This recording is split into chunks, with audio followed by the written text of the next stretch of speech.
My daughter Claire always believed my life savings were already hers. But to speed things up, she left me, her 69-year-old father, stranded on a lonely Arizona highway with nothing but a suitcase and a single bottle of water. She thought I'd call her within the hour.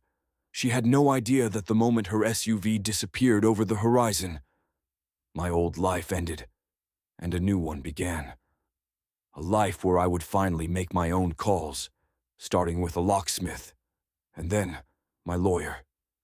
The silence inside Claire's luxury SUV had a price tag. The engine purred like a secret, and the world outside passed like a silent film. Red rocks, cacti, endless sky. This trip was supposed to be our annual tradition, one her mother Evelyn and I took every year. After Evelyn passed, I kept it alive, to remember her. But for Claire, it was just business. On the phone with her husband Daniel, she said, "The power of attorney is ironclad. Once he signs, we start liquidation Monday." Liquidation, a vulture's word. She wasn't talking about investments. She was talking about dismantling my life's work. When I asked what investment she meant, she snapped, "It's just money, Dad. You're too old to understand risk." Then came the explosion. The car swerved to the shoulder, tires screaming through dust. "If you can't trust me," she hissed, "then maybe you should be alone for a while." She threw my suitcase and the water bottle onto the ground, got back in her car, and drove away. The silence she left behind was heavier than the heat. I stood there, alone, and realized for the first time, I wasn't a father anymore. I was a resource, a signature, a wallet. That realization didn't break me. It woke me up. So I started walking. Every step was a quiet rebellion. After an hour, a trucker named Gus stopped. He didn't ask questions, just offered a ride. His kindness felt more genuine than anything my daughter had given me in years. That night, I bought a one-way bus ticket home. One way. The words felt perfect. Back home, the silence felt different, not empty, but honest. The house Evelyn and I built together was still standing, even if everything else had fallen apart. I picked up the phone and called my old friend, Michael Turner, my lawyer. "Michael," I said quietly, "we need to review everything. The trust, the power of attorney, the penthouse, all of it."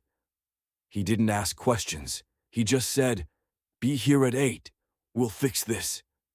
Michael laid it out like blueprints, precise, unshakable.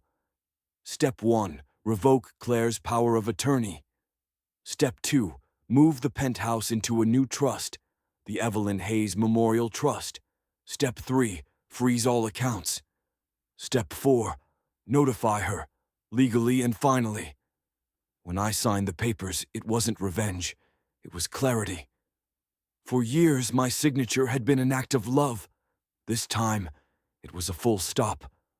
The next morning, I called a locksmith. Each turn of the screwdriver was a memory being undone. Each click of a new lock, a line drawn in steel. When the new bolt slid into place, the sound was final, like a chapter closing. For the first time in years, my home was mine again. Meanwhile, across town, Claire was about to discover her new reality. It started with a soft beep, a declined card at an expensive boutique, then another, and another, confusion, then panic, then a message from me, just 4 words. "I'm home safe." No anger, no plea, just truth. That silence was my answer. A week later, Claire and Daniel sat across from me in Michael's office. They tried to look composed, but fear has a way of shining through even the best designer suits. Michael was calm. "This is not a negotiation," he said. "It's a notification." He listed every revocation, every transfer, every dollar misspent, then slid the proof across the table.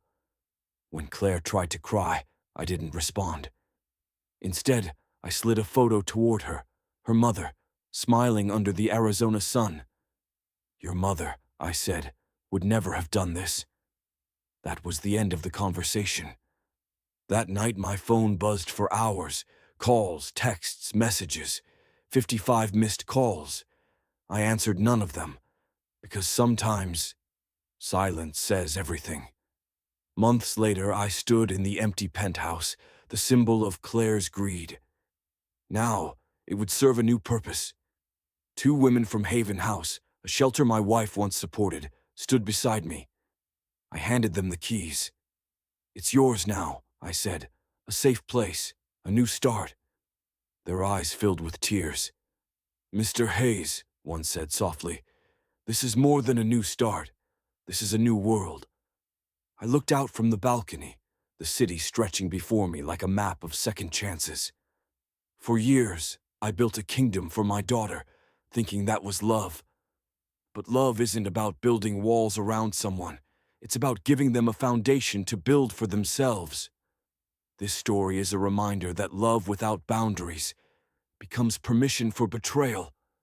Robert's silence wasn't cruelty. It was clarity. Because the true legacy we leave behind isn't measured in money, but in the values we protect and the self-respect we refuse to surrender. 55 missed calls, and not one of them worth answering.